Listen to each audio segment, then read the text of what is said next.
이번에는 미디어와 관련된 과학 소식을 살펴보고 언론의 과학 보도 내용을 비평해보는 이슈앤미디어 시간입니다. 네, 공공미디어 연구소 이경락 박사 자리에 나와주셨습니다. 안녕하십니까? 네, 안녕하십니까? 네, 지난주에는 메르스와 관련된 언론 보도의 문제점에 대해 살펴봤는데요. 네. 일주일이 지난 지금 이제 어떤 변화가 있었나요? 예, 지난주에 말씀해 주신 것처럼 메르스 감염과 그와 관련된 또 전개 과정 그런 것들 일부를 시간 순으로 파악을 해봤는데요. 일주일이 지난 지금 더 중요한 변화들이 곳곳에서 나타났습니다. 일단 가장 큰 변화는 공식적으로 메르스 감염이 일어난 병원들이 공개된 점이고, 그리고 또 3차 감염이 본격적으로 나타났다는 점입니다. 문제는 이 과정에서 우리 언론들이 보인 보도 태도인데요.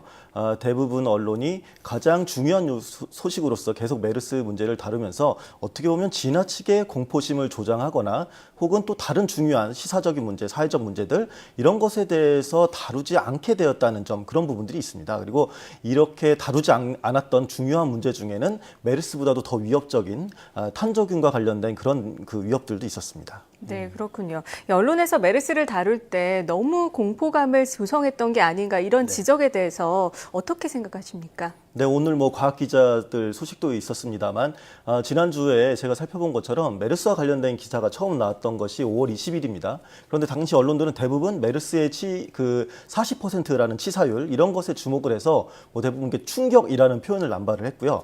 그리고 중동판 사스다, 치료제가 없다, 이런 식으로 계속해서 이제 공포감을 키웠거든요. 그래서 네네. 어떻게 보면 이른바 공포 장사를 조장한 셈이다 이렇게 볼 수 있는데요. 언론의 그런 보도대로라면 사실 어떻게 보면 병에 걸리면 두세 명 중에 한 명은 이렇게 반드시 죽는 그런다는 이야기인데, 과거 유럽 인구의 3분의 1이나 희생되었다고 하는 흑사병이 치사율이 그 당시엔 통계가 없었지만 30에서 70%, 그리고 천연두가 50%인 정도를 감안하면 정말 엄청나게 끔찍한 병이 우리나라에 들어온 셈이죠. 언론의 표현대로라면. 물론 결과적으로 지금 다른 과학 저널리즘의 그런 분석적 기사들 통해서 메르스의 치사율이 이제 통계적 문제 때문에 좀 과장된 측면이 있다, 이런 것들이 알려지긴 했지만 이미 시민들에게 이제 공포는 새겨졌거든요. 그런데 그런 것들은 쉽게 사그라들지 않았습니다. 네, 다소 자극적인 보도이긴 했지만 이 언론의 환경 감시 기능을 적극적으로 수행했다고도 볼 수 있을 것 같은데요. 어떻게 보십니까? 또 언론 입장에서는 또 그렇게 말을 할 수가 있겠죠. 우리가 환경 감시 열심히 하려다 보니까 좀 그렇게 좀 띄운 게 있다, 붕을. 그런데 그 진짜 언론이 환경 감시 기능을 제대로 수행했다면 사실은 그런 공포심보다는 메르스 예방법에 대해서 더 비중을 두어서 보도를 했어야 됐습니다. 수치상의 그 40%의 치사율과 또 실제 위험성 이런 것 같은 경우도 과학 저널리즘을 통해서 좀 더 분석적으로 제시하는 것이, 그런 것이 또 옳았고, 특히 이 보도들을 보게 되면 지금도 계속 문제가 되고 있는 점이 있는데, 그런 것 중에 하나가 바로 병원에 대해서 지나치게 부정적인 태도로 보도하고 있다는 점입니다. 현재 메르스는 사실 병원을 통해서 확산이 되었고, 일부 병원의 감염 방지 시스템 이런 것에 문제가 발생한 것도 사실입니다. 그런데 이에 대해서 우리 언론을 보면 메르스 감염이 나타난 병원을 마치 이제 복마전인 것처럼 그렇게 보도를 하고 인식을 하고 있는 것 같습니다. 네네. 하지만 이런 식으로 병원에 대해서 보도하는 것은 어떻게 보면 병원에 대한 과도한 불신과 또 진료 기피로 인한 그 선의의 피해를 가져올 수도 있고요. 그리고 또 질병의 최전방에서 고군분투 중인 그 의료인들의 박탈감으로도 이어질 수가 있습니다. 어떻게 보면 이미 소를 잃은 상황에서 우리 언론이 외양간 관리자를 범죄자인 것처럼 몰 것이 아니라 외양간의 그 잠금 장치의 문제점 이런 것들을 심층적으로 분석하고 보완할 방향 이런 것들을 모색을 해야 됩니다. 실제로 보게 되면 병원 탓을 많이 하고 있지만 최근에 밝혀진 내용들은 오히려 방역 당국, 행정의 미숙이나 잘못된 부분을 감추고 비밀주의 이런 것들이 오히려 문제가 된 부분들이 있었기 때문에 사실 지금 병원들에서는 불만의 목소리가 굉장히 높게 나오고 있는 상황입니다. 네, 그런 부분이 없지 않아 있는데요. 이처럼 메르스 관련 보도들에 너무 치중을 하다 보니까 중요한 이슈들은 덮여지는 게 아니냐 이런 얘기도 나오고 있습니다. 그중에서 아까 지적을 해주셨지만 탄저균 배달 사고도 그중에 하나라고 볼 수 있겠죠. 예, 그렇습니다. 사실 시사적 문제들도 많이 있죠. 황교안 총리 후보 인사청문회나 성한정 리스트 불법 정치자금 수사 이런 정치적 문제들도 사실 공론장에서 사라져서 문제다 이런 식으로 문제 제기하시는 분들이 많은데 어떻게 보면 또 메르스보다 더 끔찍한 치사율, 그러니까 95%나 되는 치사율을 가진 탄저균의 위협에 대해서 거의 보도가 없다는 점, 이런 부분도 심각한 문제라고 할 수 있습니다. 예를 들어서 40%의 치사율, 그것도 어떻게 보면 통계적 데이터 부족으로 인한 메르스 치사율을 막 그렇게 강조하고 위험하다 이렇게 초기에 호들갑을 떨었던 언론이 95%의 치사율을 보이는 생물학 무기 유출 뭐 이런 것들에 대해서는 거의 언급을 하고 있지 않은 상황이기 때문에 이제 좀 문제라고 볼 수 있는 것이죠. 네, 메르스 보도에 너무 치중돼서 오히려 중요한 부분이 간과되고 있다 이런 말씀을 또 해주셨는데요. 이 언론이 미처 전하지 못한 탄저균 배달 사고에 대해서 전반적인 상황 구체적인 설명 부탁드립니다. 네, 일단 다른 언론들이 얘기를 하지 않으니까. 예. 그러니까 지난 5월 28일이었는데요. 미군에서 이제 발표를 합니다. 살아있는 탄저균이 그 잘못 배달이 되면서 오산 기지에 있는 주한미군 합동위협 인식연구소라는 게 있는데 그것이 이제 ITRP라고 합니다. 근데 그것이 잠정 폐쇄하겠다 뭐 이런 식으로 발표를 합니다. 그래서 그런데 이 탄저균 같은 경우에는 일종의 그 생물학 무기거든요. 그래서 바실러스 안트라시스라는 공식 명칭을 갖고 있는 세균입니다. 굉장히 무서운 세균.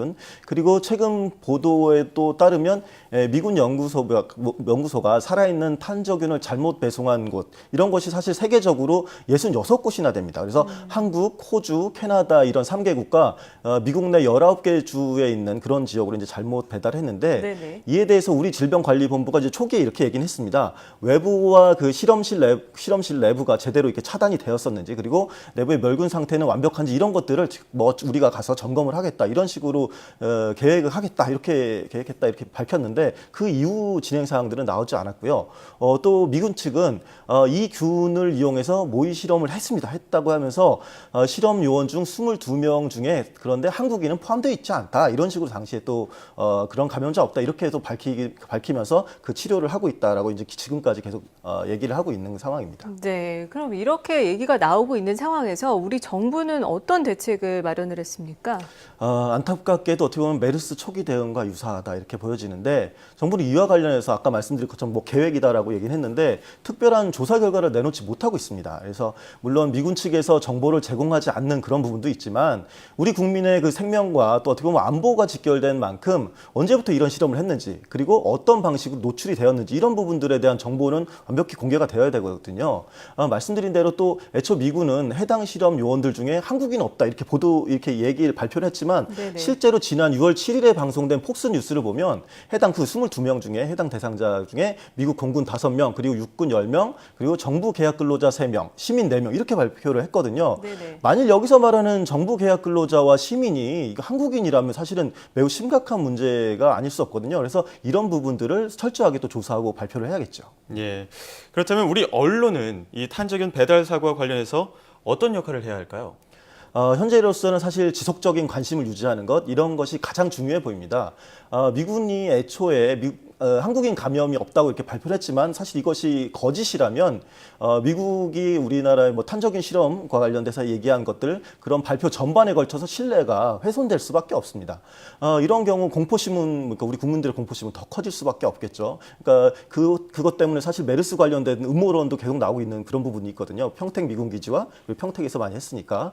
또 미국은 미국의 실험은 처음에 한국밖에 없었다 이렇게 발표했는데 또 발표된 것처럼 뭐 캐나다나 호주 같은 것도 있었거든요. 그러니까 어떻게 보면 미국이 애초에 발표했던 것도 거짓으로 드러났으니까 이런 우리의 의혹은 더 커질 수밖에 없습니다. 따라서 언론은 어떻게 보면 굉장히 적극적인 취재를 통해서 미군이 정확한 정직한 자료를 공개할 수밖에 없는 상황 이런 방향으로 좀 언론이 압박을 가해서 유도할 필요가 있다 이렇게 생각됩니다. 네, 이렇게 중요한 문제를 간과하고 있는 게 아닌가 싶은데요. 생물학적 위협과 관해서 언론에서 다룰 때는 철저한 취재와 분석을 통해서 정확한 내용을 균형 있게 전달하도록 노력을 해야겠습니다. 자, 지금까지 공공미디어 연구소 이경락 박사와 함께 이야기 나눴습니다. 오늘 말씀 고맙습니다. 네, 감사합니다.